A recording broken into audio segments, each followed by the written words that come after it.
Hi guys, back in the garage.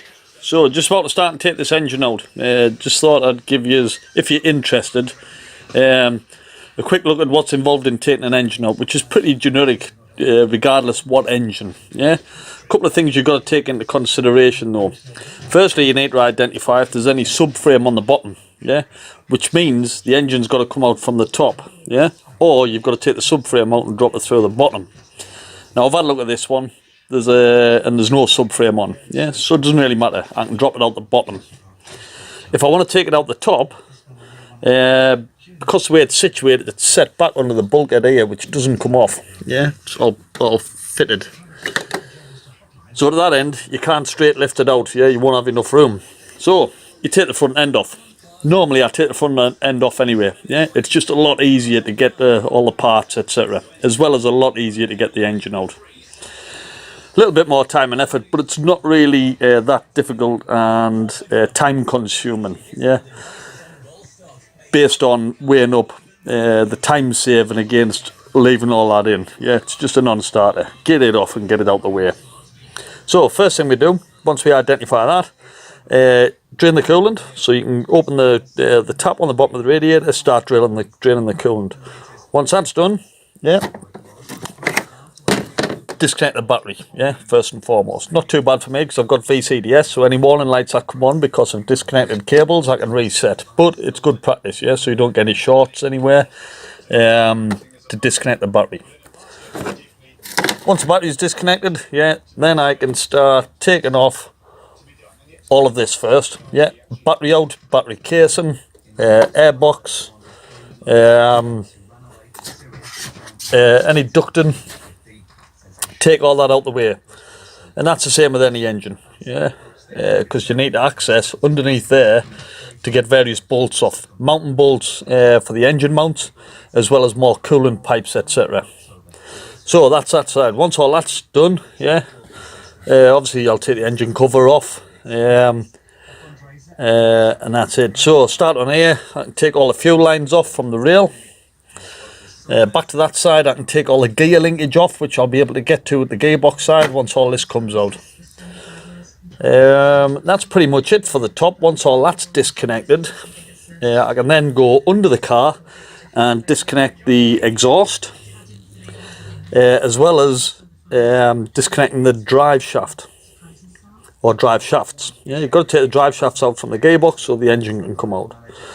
So to do that, we've got to take obviously both wheels off, and disconnect the bottom ball joint from the wishbone, yeah, which allows me enough play to then take the drive shaft out of the wheel. Disconnect them from the gearbox. On some models you pop them out with a screwdriver. From Volkswagen they have a good design where they retain the oil, so you just unbolt it.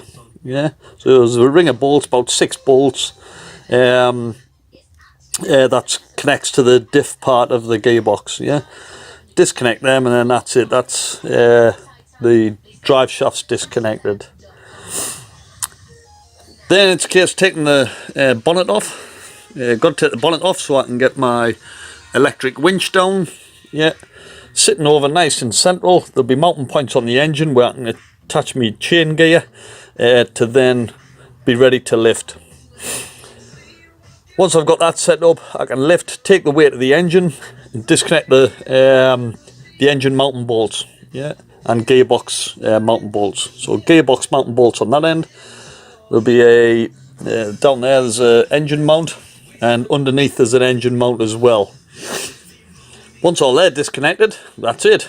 Yeah, I can take the weight of it then and start winching it up, and then pushing the car backwards. Yeah, and then that's it. The engine will be suspended in the air. So fairly straightforward. On the face of it, it is. It's just time consuming, obviously. Other things taken into consideration, certainly with older cars, is that you're going to need some parts as you're going. Yeah, because bolts will be rusted on, which will snap.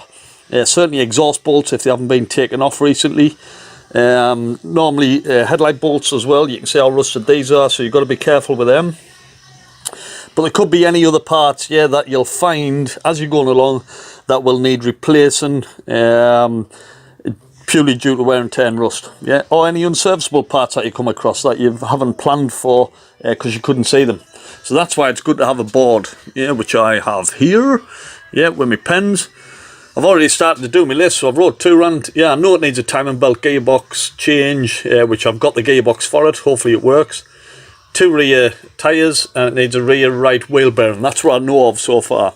So as I'm working through the car, yeah, if I break anything because of rust, something snaps, or if I come across something that needs replacing, yeah, I can straight away just add it to the board, and therefore I don't forget.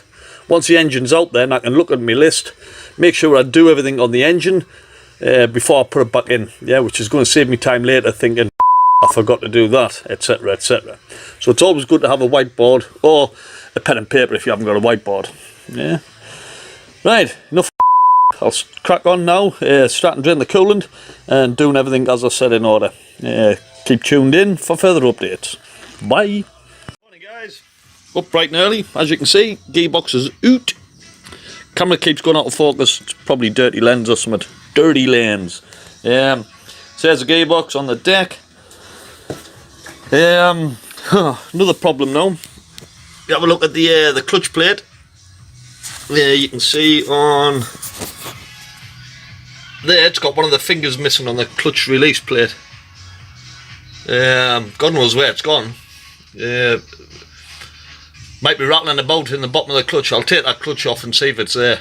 If not, that means it was broken prior to putting this back on, the last time I had the gearbox on, and they've just left the finger off and not bothered replacing the release plate. Anyway, either or, I'm going to have to get a new one of them. Yeah, it's a dual mass flywheel as well, but hopefully I can just get away with the getting the pressure plate. Yeah, so gearbox, just need to swap some bits over on that. The probably new one if I can get past. He's the one that's going in. Hopefully this works. The guy said that he got it from somebody who said it was a working gearbox. But time will tell. I'll put it on and check it. If it doesn't work, it's got to come back out. So all that work again. To be honest, I'll be able to check it probably halfway through putting the whole thing back together. So I'll not assemble everything. I'll leave the drive shafts off. Put the gearbox on. Probably put it onto the. Well, I'll have to put it back onto the gearbox mount. And that's pretty much it. I should be able to run it up then with it on the axle stands, and then put the car into gear and just let the wheels spin. Hopefully it doesn't come off the jacks and it'll shoot through into the Ponderosa, but there we go. Right, so next job, swap all the bits over off this box onto the other that I need,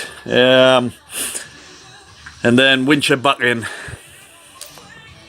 Fingers crossed. Oh no, I've got to do that that clutch plate as well. I'll probably have to nip out and go and get a clutch plate, which is going to hold the job up now. Damn, never mind. Anyway, ciao for now. Have a good day, folks.